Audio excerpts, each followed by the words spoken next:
Malaysia kini berdepan dengan krisis integriti yang berpunca daripada amalan rasuah yang berleluasa. Amalan rasuah bukan hanya terbatas kepada penjawat awam, tetapi turut menular di kalangan orang awam dan sektor swasta.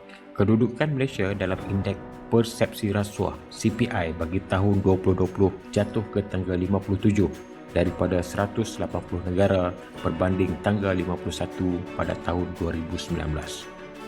Kesan dari penularan amalan rasuah kepada sesebuah negara adalah merugikan.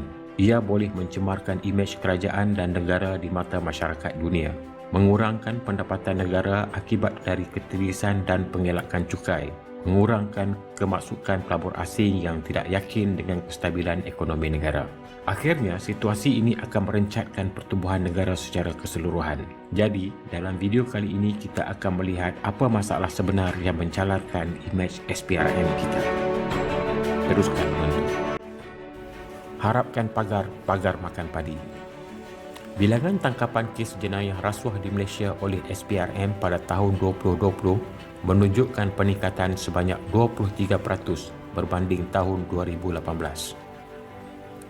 Statistik menunjukkan peningkatan bagi kesalahan memberi rasuah meningkat 79% dan diikuti oleh tuntutan palsu sebanyak 35.8%. Ini menunjukkan bahawa jumlah peningkatan tangkapan kesalahan rasuah yang semakin bertambah membuktikan kegagalan SPRM dalam menangani isu-isu rasuah. Tugas SPRM bukan hanya sekadar melakukan tangkapan, tapi juga mengikuti pendidikan dan kesedaran tentang bahaya rasuah kepada negara. Kita haruslah mengakui bahawa sistem nilai di kalangan pegawai kerajaan dilihat semakin longgar apabila mereka lebih mengutamakan kebendaan berbanding kegarahan berkhidmat kepada rakyat dan negara. Keterlibatan penjawat awam, khususnya agensi kekuasaan kerajaan, di dalam gejala rasuah adalah sesuatu yang membimbangkan. Masyarakat semakin mual dengan laporan berita tempatan, kes-kes tangkapan, penahanan, pendakwaan serta sabitan bagi kesalahan rasuah melibatkan agensi penguatkuasaan kerajaan berlaku hampir setiap bulan di sepanjang tahun. Modal insan. Sudah sampai masanya kerajaan menumpukan usaha yang lebih berkesan untuk meningkatkan modal insan atau integriti penjawat awam sebelum terlambat, kerana mereka adalah tulang belakang negara. Mereka yang menyampaikan perkhidmatan yang berjumpa rakyat setiap hari adalah 1.6 juta pegawai kerajaan ini. Berdasarkan laporan firma audit antarabangsa pada Januari lalu, kerajaan sudah membelanjakan ringgit Malaysia 305 bilion. Jadi ini perlu dibelanjakan secara telus dan berhati-hati. Kementerian Keuangan perlu memastikan semua peruntukan yang diluluskan kerajaan, khususnya bantuan kepada rakyat yang diumumkan sepanjang tempoh pandemik, dibuat secara telus dan mencapai sasaran sepenuhnya. Kerajaan tidak boleh membiarkan keadaan di mana masih ada individu menyalahgunakan kuasa untuk memberi kontrak kepada pihak tertentu. Jika tiada semakan serta imbang dan ketelusan perbelanjaan, ini akan memberi impak negatif kepada negara. Pembaharuan institusi. Cadangan meletakkan SPRM di bawah Parlimen adalah satu langkah reformasi institusi yang akan meningkatkan keyakinan masyarakat terhadap Suruhanjaya berkenaan. Pembaharuan institusi ini penting bagi menyelesaikan masalah rasuah seperti Akta Pembiayaan Politik, kerana sektor ini dilihat paling banyak terlibat dengan rasuah.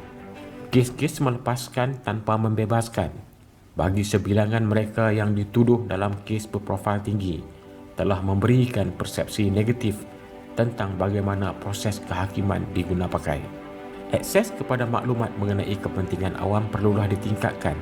Apa sahaja maklumat yang berkaitan kepentingan orang ramai perlulah diberikan dengan lebih berkesan.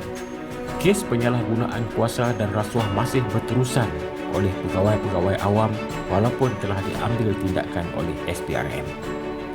Mereka ditangkap secara bergerombolan, membuktikan sangat ramai penjawat awam kita yang tidak beramanah dalam menjalankan tugas. Pembaharuan ini juga bermakna pelantikan Ketua Pesuruhanjaya SPRM menjadi sebahagian hak prerogatif Parlimen.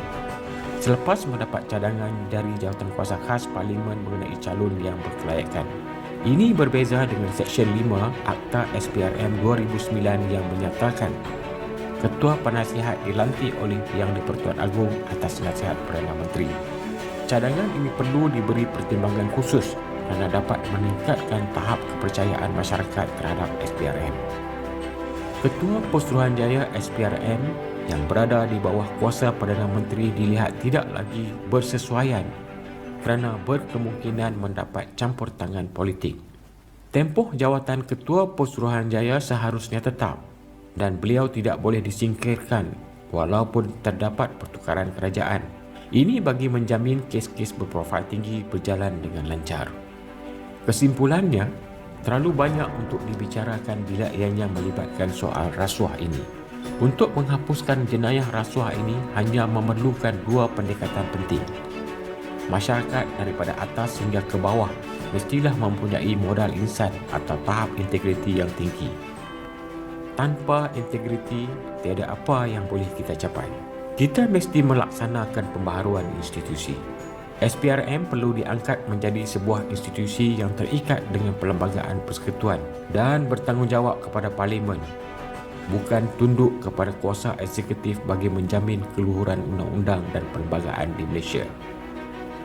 Pembaharuan institusi ini memerlukan pelbagai pindaan kepada Perlembagaan Persekutuan dan ianya melibatkan pelbagai institusi termasuklah parti-parti politik. Kerajaan mestilah bersungguh-sungguh melaksanakannya. Malaysia hakikatnya memiliki sistem tadbir urus yang baik, namun dikhianati dan dirosakkan segelintir penjawat awam yang tidak berintegriti.